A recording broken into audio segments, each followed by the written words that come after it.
Hello, Marky Dragon, also known as Marcus Eikenberry in real life, and welcome back to another show for the Kickstarter of Neos Land.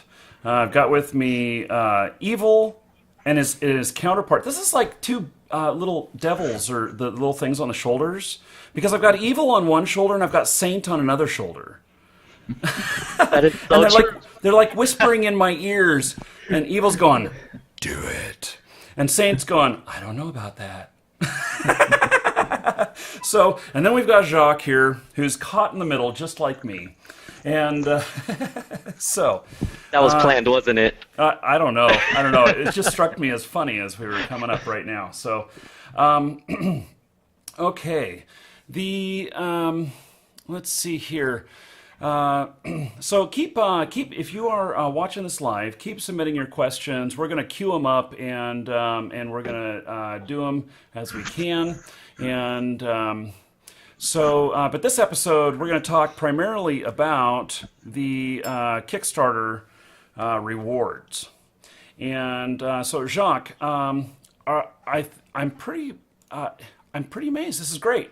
So we already have 21 backers, and we're just over an hour in, and we've got a lot of rewards here, and I'm really excited to see this stuff.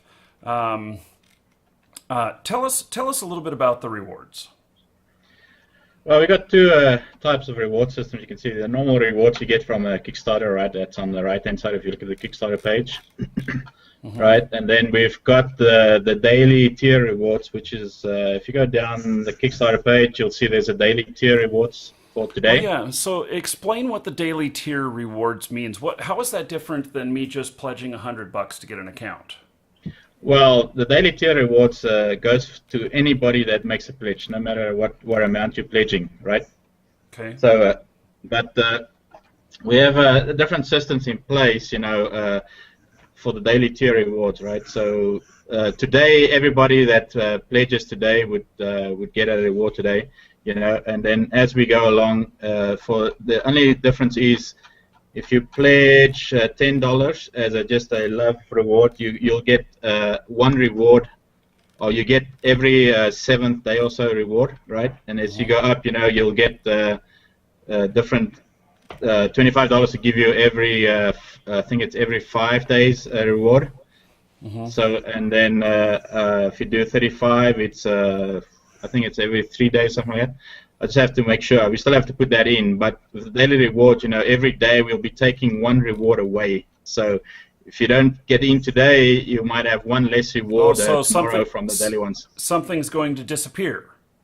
That's correct. Yes. So the person the person who's in today, the high enough level that they get everything that they see here. Now tomorrow, one of those things is going to be removed, and so whatever they get today is going to be like way super duper rare.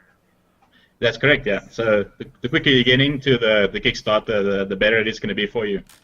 So currently, there is only 21 of us that are getting today's item. So far, yeah. So far, yeah. I'm sure that'll go up. But okay, let's talk about some of those rewards here, because this is the first time I've seen this picture, and it looks pretty cool, especially the Marky Dragon cloak. Yeah, that is a special reward. Yeah. So okay, well, for this episode, let's just start. Maybe focus on one of these each episode or something like that. And so, what is the magic candle? So the magic candle we're looking at, right? It'll be something like a candle, like normal candles. We're looking in the game. They leave them on, during a certain amount of time, they'll require you to add in more resources. Like you have to renew them, basically, so they won't burn. So like anymore. another actual candlestick. Yeah, exactly. Yeah, or oil or whatever. Yeah. Yeah, that's correct. Yeah, and with the magic one, it's going to be a non-renewable one. So once you put it up, you have it. You won't have problems renewing it at all in the future. So I mean, once, like you say, only people that's backing today will get this rewards, right? All of them, right? And as they go less and less, those rewards that were taken out the day before or the time before, becomes very rare items in the game itself. Because these are only rewards that's going to be allowed from the Kickstarter, right? And so to get this right, since I put my money in today, I get everything on this list. That's correct. You get everything on this list. Okay. Woohoo. Yes. Remember, bring it to my dungeon, and then I will have everything on the list. Yes, and I can't wait for the episode where we talk about horse dung. There's some very interesting rewards in this one, actually. Yeah. Booby prize. So I promise you, horse dung is going to be one of the rarest things maybe in the game. Okay, so now let's talk about the rest of the Kickstarter rewards here and everything. So the very first one is just, you call it the Love Pledge. Yeah, it's just for people that that wants to support the game a little bit, but they don't want to go through getting any of the other rewards. We're just giving that opportunity to them, right? Just because they like us. Yeah, just because they like us, and I like the idea that we're doing, the way we're doing it and so on. They don't like RPG games, but the concept that we're doing, the way we're developing it, which is so unique, they want to try and help us to make sure it gets to the final product, right? Okay, and so at $25, one of the first settlers in the game. What does that mean? So basically, that's how we're designing this game. Is it's going to be mostly player driven. So when you log in the first time into the game, there's going to be a few places, like houses and stuff like that, and a few NPCs to help you out a little bit, but the game will be settled by the community itself, right? Especially the alpha people that get into the alpha and beta. They're going to be the ones that defines how the game's going to go from there, right? Because they'll be settling the land. They'll be building their houses, starting the communities, and so forth. So this was just to if you just wanted to get into the game, at least in the beginning, this is the pledge that we made for you.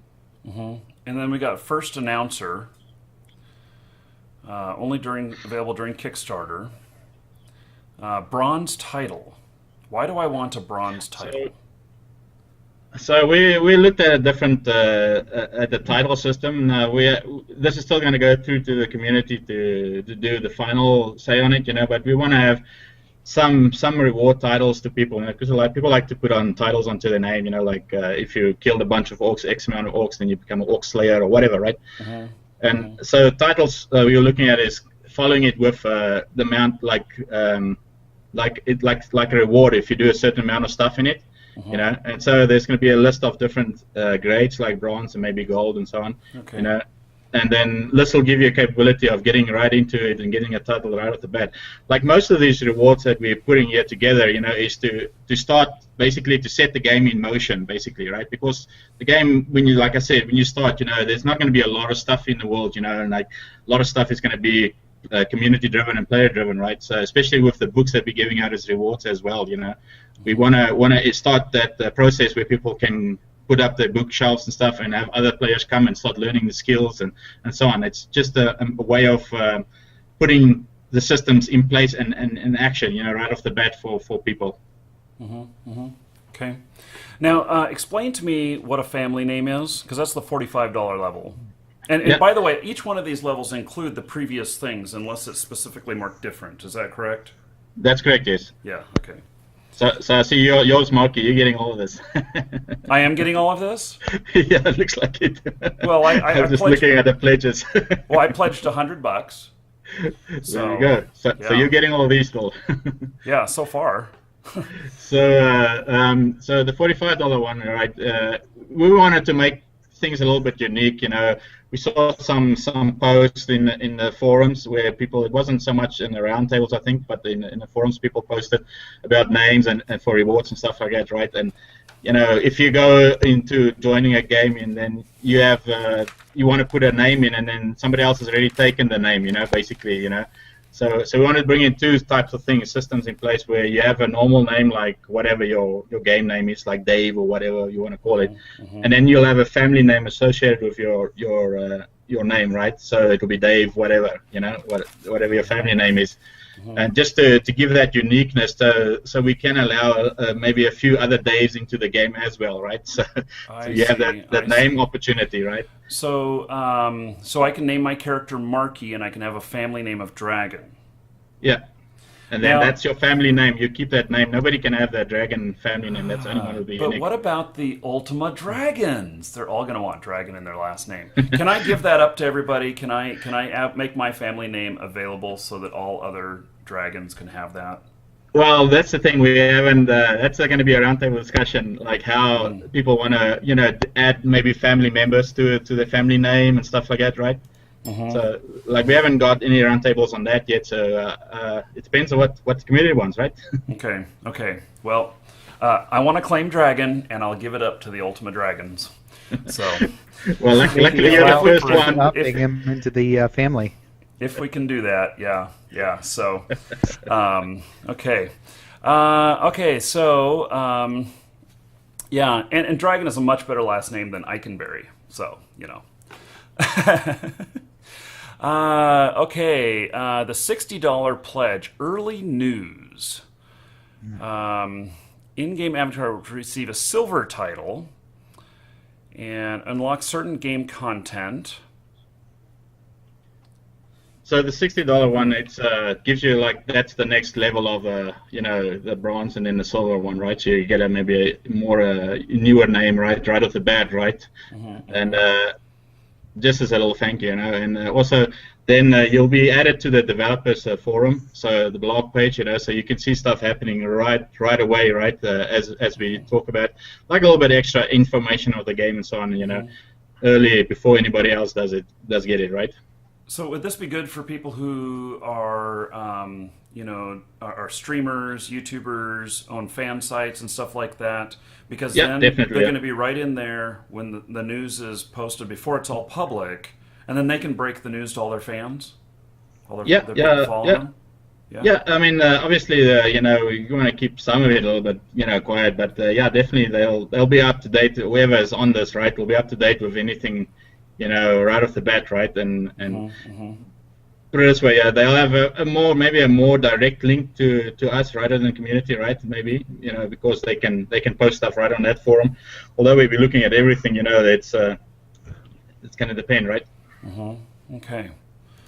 Sounds interesting. I want to have No Worries for $80, please. May I have No Worries, $80, please?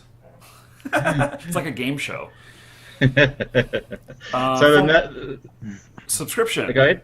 It gives you 4-month subscription and everything else. Yeah. So basically, here's the thing.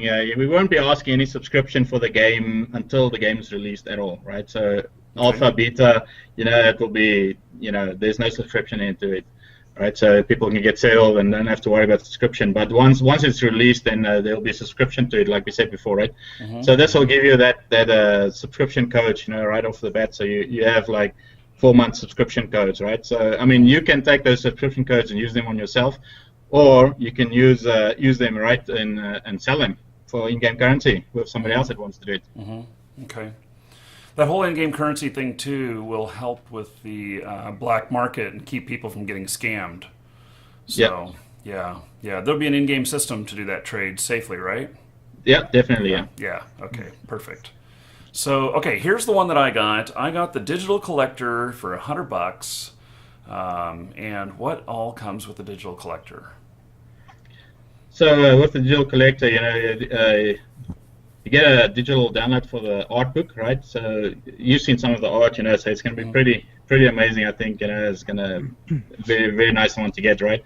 You're also going to get a digital soundtrack from the game, and also a digital map. I think the map is the thing that everybody will be looking forward to, right? So when you're going to get into the game, there's not going to be like most MMO games where you have like a map and you can just know where everything is and just run wherever you want to go, right? You're going to have to explore these things, right? So with the map you get from the digital one, you'll have a bit of an idea where things are in the world, or not the world, but that specific land mass that you get onto, right? And so it opens up to you as you explore. It's like Fog of War. Exactly, yeah. And also the other thing is also, like we've added there, we haven't added the stretch goals yet because we got one or two we still want to finalize. But once we add it in the next week or so, you'll see all stretch goals. And the big thing is the stretch goals might include an additional race, like you see there.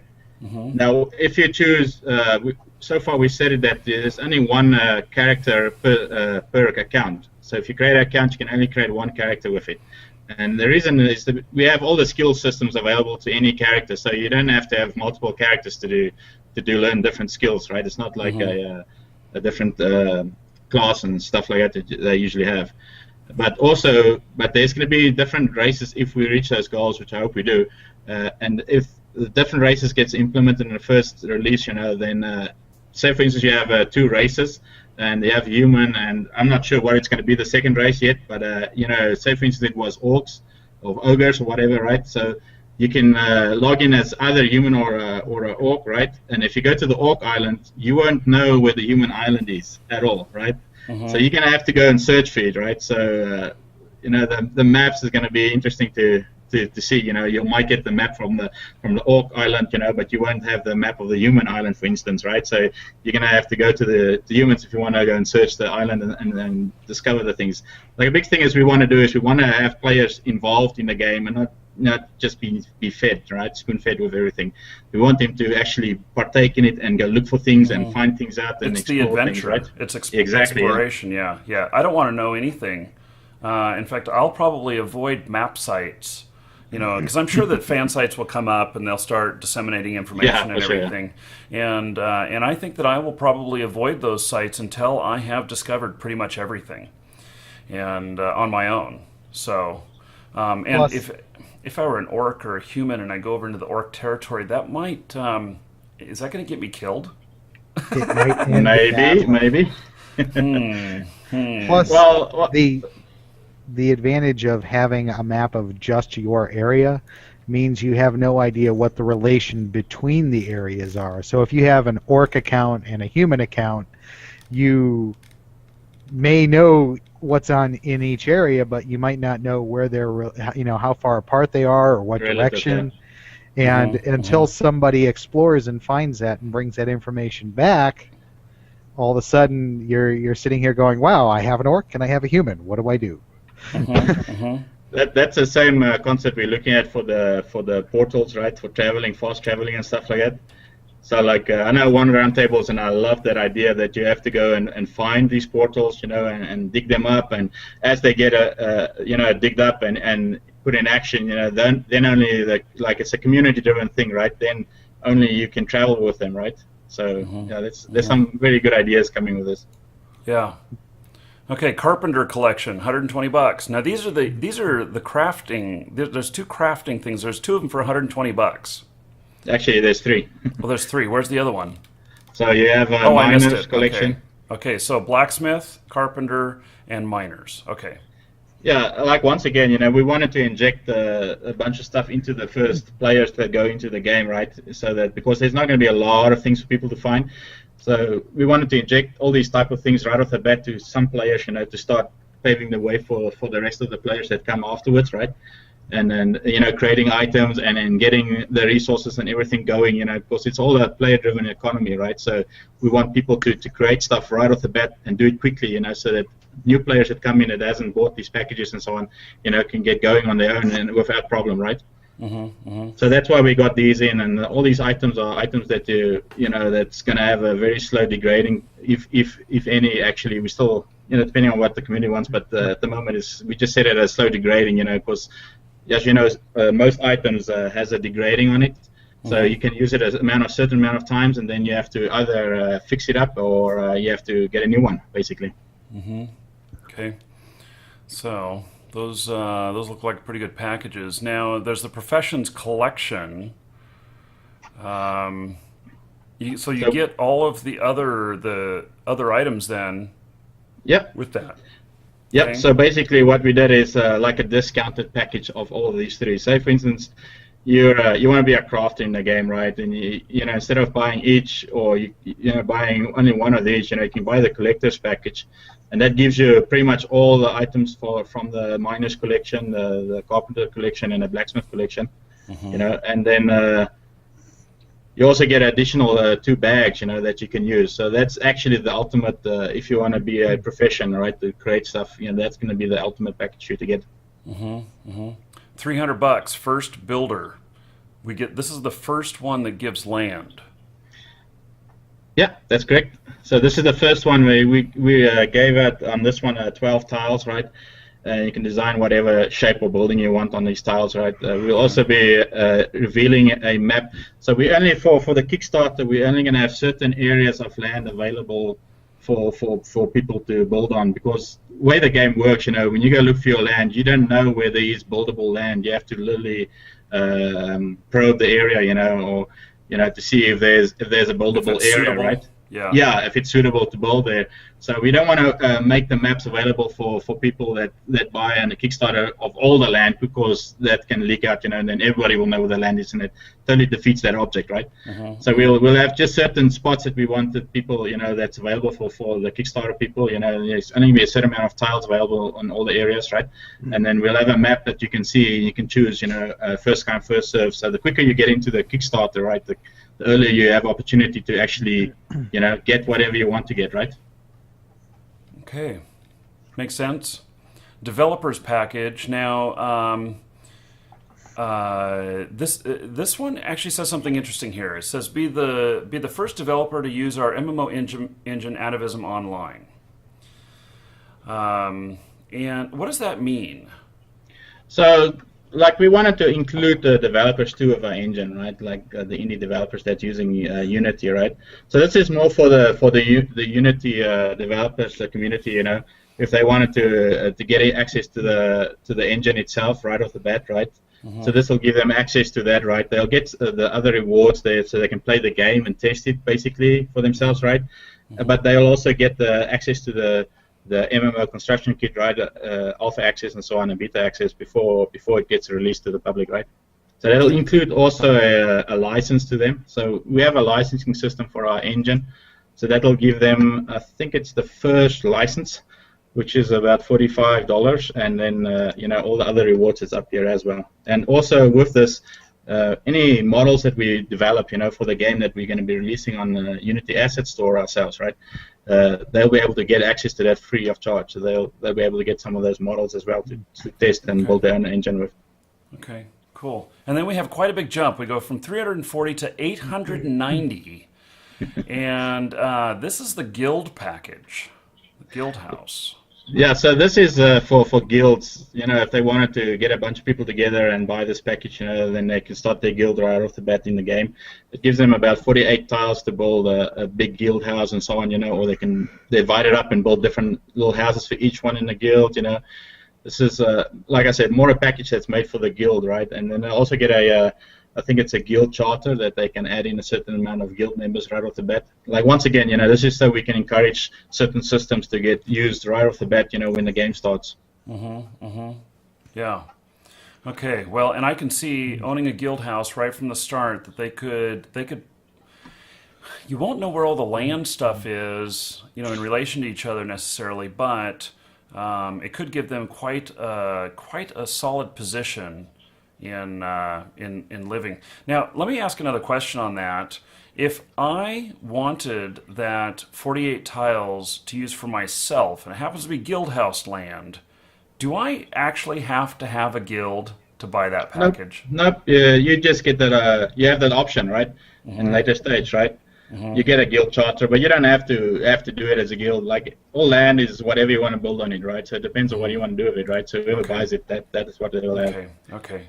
So, and then we got another big leap here, up to $2,100, and King's Land. What is that? So King's Land is now, once again, this is for the bigger people, right? If you don't want to have a bunch of people get together and buy this package, you know, you can do it on your own if you want to do that, right? But it gives you about 120 tiles, which is quite a bit of tiles, right? And we're going to have about 10 exclusive islands available, right, where people can build on.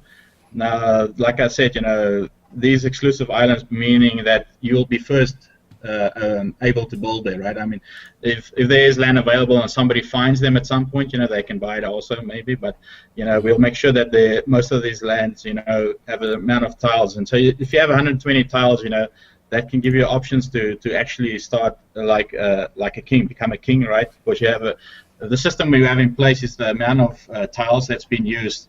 Say for instance, if you want to start a town, for instance, we're looking at, and then there's a certain amount of tiles that can be used on that and so on, right? So this all works in correspondence to this, right? So it'll give you actually access to the island, and depending on how you want to spread your tiles, if you want to spread them over like maybe all 10 islands, or if you want to just spend them on one island, you can maybe own all the land on this one island, and you can sell it or do whatever you want to do with it, and build a castle or anything like that with it, right? Now, let me just ask a really wild question here. If I get this, I don't have the money to get it, so I'm not really getting it, but I'm just saying, for instance, if I get this, 120 slot, or land space, and then I want to build my castle wall all the way around, and protect all this land. I can make it like a sanctuary in there, or can I build houses in there and then rent them out to friends? You certainly can build houses on it and rent them out. So I can make money doing this. You certainly can. You can do whatever you want to do with your land, right? And You then can set it up as a traditional castle where the peasants can live inside the castle for a price. Pretty much, yeah. Ooh, and There's so many options with this that you can do, right? yeah, and then I can build my massive dungeon underneath Of course. and charge admission. Yeah, so dungeon sizes we're looking at, dungeon sizes will definitely be going according to tile sizes, right? If it's instance dungeons, right? So, we definitely, the more tiles you have or combined tiles, the bigger your dungeon can be. Yeah, sounds pretty darn neat. So, and just because you don't have the money to get into one of them that have land here in the beginning, it doesn't mean you're not going to be able to get land once you get in the game, correct? No, that definitely doesn't mean that, right? We're definitely going to have some land available in the game, once it gets launched too, right? And Once again, in these packages, is the land taxed or not? So far we're looking at having them taxed as well. Like, if we don't tax them, it comes down to the same old story that, what happens if the houses go empty and nobody plays it for like a couple of months, Okay, let me play devil's advocate here. What happens, though, if I, go into a coma for a month and I didn't fund it and all the land becomes available again, but I paid good money for this? Well, if you go into a coma, I'm pretty sure somebody can send us an email and say, hey, you're in a coma, I mean, we definitely want to work with you, right? And also the reason for taxes, and all that, is also the system we're building for where we want communities to build cities and towns and so on, A portion of that tax money, most of it basically will go to the mayor or whatever, or the community of that town, which will allow that town to build additional things, on town land, like additional walls. Community resources. And and buildings and stuff like that they want to put in, So we want to have that support in there for that possibilities. Okay. Of course, then again, if you buy the King's Land package, you're the one charging the taxes, not the other way around. I would Pretty hope. much, yeah. Yeah. So either that or you're just really rich. I don't know. If I'm the one charging the taxes, I got a lot of incentive to play. Yeah, well, you could certainly make a lot of money with something like that. So Yeah. Okay. Well, that was the last of those. That is it for this episode. If you're watching live, don't go anywhere. We'll be back in just a couple of minutes with the next episode. And if you're watching on YouTube, well, please subscribe because we'll have another episode coming up shortly, and you'll get notified about it. So be right back, everyone.